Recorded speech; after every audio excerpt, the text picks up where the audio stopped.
Welcome to another Writer's Rants from Camille's Harem. Not just a podcast by novice writers for novice writers, but also a YouTube channel by novice writers for novice writers. Because writing is an adventure, it's more fun with friends. This rant is a follow-up to my rant about the sins of the fans, in which I berated selfish, destructive, and impractical fan behaviors. But the fans have gotten enough viper's venom from me, and it is the author's turn, because they are not blameless either. Writers out there, there's a lot that you're answerable for, and it is time that we are honest and upfront about it. First of all, where's the respect for your stories? Don't get me wrong, there are tons of phenomenal writers out there who love what they do, and it shows in their work. But there are just as many who just crank the gears and cough out, well, something. Have you ever had that moment before where you come across a book that has no soul? And I don't just mean school books here. The thing is that there are people that write things that they really shouldn't because they just have no soul. These things were just cranked on out to fulfill some sort of strange need to make some money and to cause fans pain. Look, here's one thing I totally understand right off the get-go. If you are a professional writer, you need to be able to pay the bills. You need to be able to feed yourself, and if you have a family, especially, you need to be able to take care of your family. So I totally understand. You need to do what you need to do in order to put bread on the table and to keep a roof over your head. And that is totally fine. I get that. But what I want to see is I want to see your work, especially the work of new writers who are coming into the field. I want to see you guys already set for yourselves a high bar, so that way you're not muddling around in the muck of mediocrity. That's what this rant is about right here. I want to dive right into the matter that tears writers down from a pinnacle of awesomeness, from what they could be, and mires them in absolute garbage, which turns people off to your work, which gives genres a bad name, and which kind of leads to this mentality that we're beginning to see a whole lot amongst the rising generation of people who are just like, yeah, I'll wait until the movie. I'll wait until the show. Spark notes, please. No, that needs to stop. And we as writers have the ability to cut that off, to cut the head off of that snake and set things right. So starting off, I want to get right into the heart of a certain matter that really needs to be addressed. You see, as a writer, I feel that my characters and my worlds are alive because I put my time, my heart, and my soul and everything into making them become reality, at least on the page. Yes, I know that they're fictional, but these are things that are very precious and important to me. And the way that I write, it shows on the page. It shows in what I'm doing. And there are so many stories that I've been coming across recently where I can tell that the author had a great idea or maybe had a great character and just quickly wrote something because, once again, you need to pay the bills. But then it just became so lackluster. I found myself more and more often now putting aside stories that at first I thought were really interesting and I just couldn't get through them. And that's terrible. I hate having the regret of not finishing a story, and I love reading.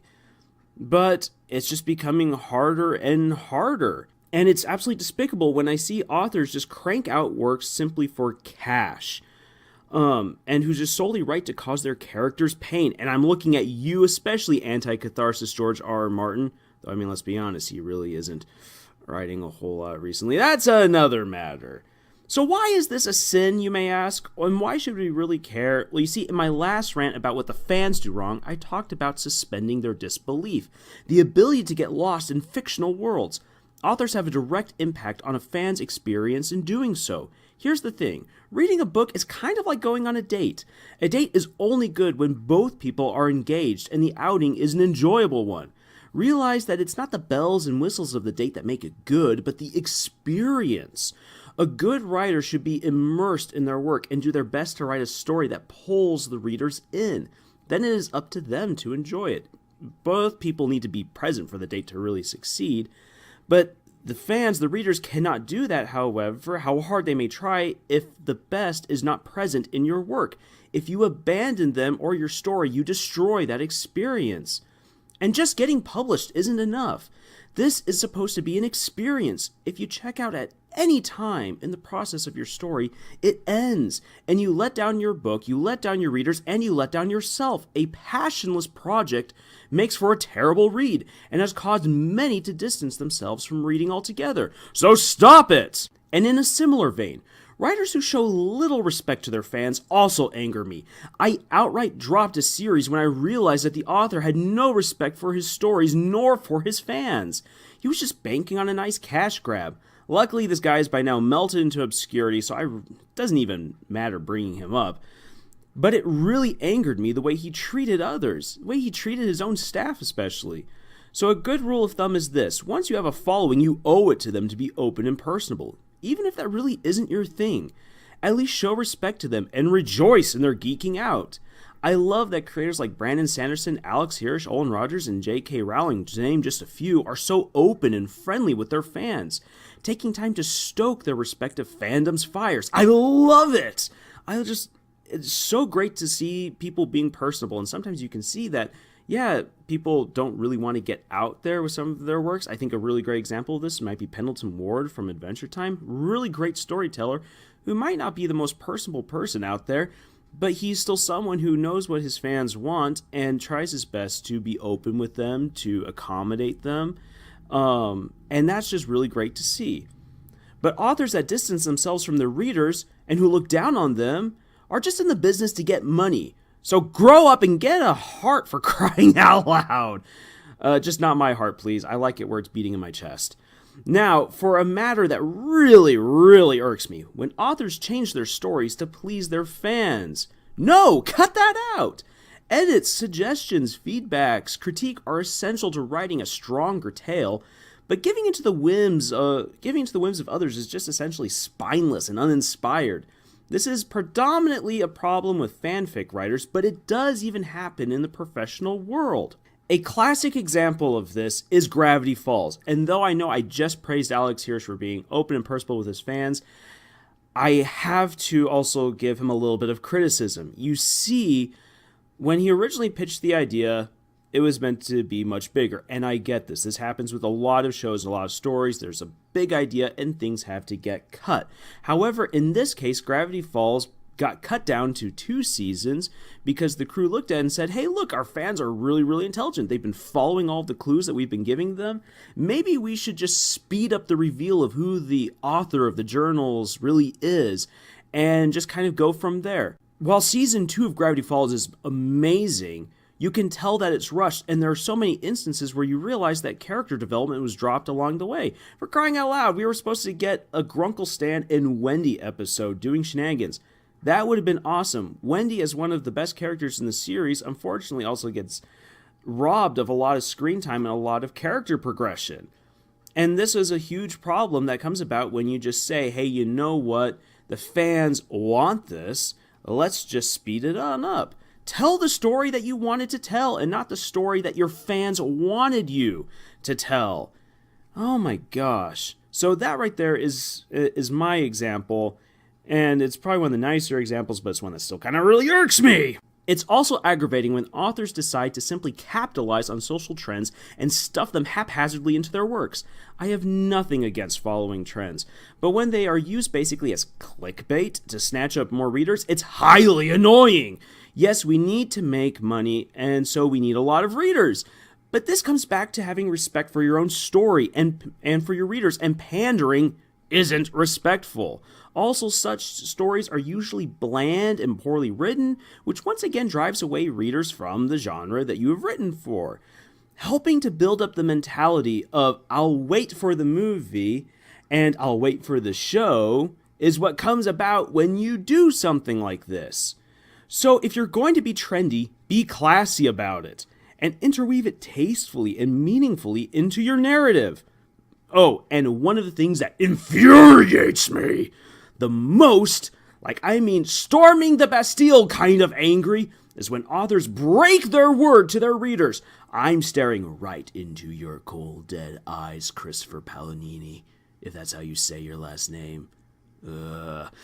If you set up something within your book or in an interview, or if you even just drop hints along the way about plot points, about character development, or things to expect, you have to follow through with it. Cowardly backing out of a romance, for instance, at the end of the inheritance cycle was kind of appalling. It was a huge letdown. Not only did you rob me of a great climactic battle between Aragon and Galbatorix, you also totally cast out the whole romance aspect, the last redeeming quality of that book, and everything just freaking goes out the window because you didn't hold up to your word. Breaking trust with the readers destroys the suspension of disbelief, which is already hard enough to come by these days. It also makes people unduly skeptical of whatever they might read in the future from other books because they feel they will be let down again and again. Furthermore, it shows great disrespect to something that you love. Twists and all that are just fine, but the setup needs to be done right. Ducking out of something, leaving loose threads for no good reason, bad resolutions, or outright trying to cover up your mistakes and acting like it isn't a scar for everyone is just so stupid! Stop it! Writers, you owe so much to your audience and to your stories. You owe to yourselves. Yes, you need to write the stories that you want to write. This is something that we constantly go back. Write what is best for you. But the moment that you begin putting this out there, you have a duty to uphold. There's just no excuse for being uncourteous or not giving proper care to your books, to your shows, your movies, your comics, your fans, to yourself. I talked last time about the wonderful communities that are built up around your stories. Isn't that something wonderful? Isn't that just awe-inspiring? Stories have so much power, and you as the storyteller have a wonderful honor, nay, the privilege, to share them with others. Yes, I do enjoy a good ribbing from the fans from time to time. I love it when a story can pull a 180 on everyone. I like being surprised. I love seeing authors get creative. And seeing stuff like this has inspired me to do some of my more ambitious projects in the future, which I intend and I hope to share with everyone in the upcoming years. The risks that others have taken in the past really are inspiring and want me to become better. So I have a great respect for you authors that are out there, which is why when I take all that into consideration, I do hold you and I hold myself to a high standard. You remember how in my last rant, I had a little clip from a My Little Ponies episode called Daring Don't, where Rainbow Dash is being a terrible fan and basically breaks into the house of her favorite author to get a glimpse at a book? Yeah, don't do that as a fan. But Daring Don't is also pretty neat in the sense that it shows how creators are also many times at fault, as it shows that the writer of the book that Rainbow Dash is after, A.K. Yearling, is very discourteous to her fans, looks down upon them, and puts really her story ahead of everything else. Granted, there's a really fun and hilarious twist later on to the episode, but it just goes to show that the problems that sometimes arise within fandoms and between readers and writers are really mutual. It goes both ways. We can all be at fault here, which is something that we need to be mindful about and try to work on to fix it. All right, so with the rants about fans and writers now finally out of the way, I'll return in the next video with something a little more educational, but still impassioned, which you can actually check out later today. It's going to be a pretty fun episode looking into the insane writing of Fooly Cooly, at least to the best that I can do without making it 5 hours long, because there's a lot to say about Fooly Cooly. In the meantime, as you're waiting for that, you can get some more writing advice and some great laughs out of us by checking out our podcast, Camille's Harem, found on Podbean, iTunes, and Google Play. And we have a new episode of our podcast coming out next week, which I know you don't want to miss. Also, go out and check our Tumblr for some fancy art, and check out our Pinterest for some inspirational projects that you can do to help improve your writing. There's also our Reddit, which is an open resource to you as writers where you can ask us questions, workshop your story ideas, and make connections with other writers. The links for all of these are in the description box. And if you enjoyed this video, please like and subscribe so that you can be kept in the loop for all of our future content. Well, actually, if you really want to be kept in the loop for our future content, make sure that you click the bell icon, because that's just the way that YouTube rolls these days. And finally, please send us links to those terrible fan fictions that you love and adore. Oh, I'm just getting so teary-eyed thinking about these terrible fan fictions. Whew! Man, we love doing epic readings of these terrible stories and just tearing them apart because it's a great laugh and it also helps you to write better. So, until the next time, tschüss.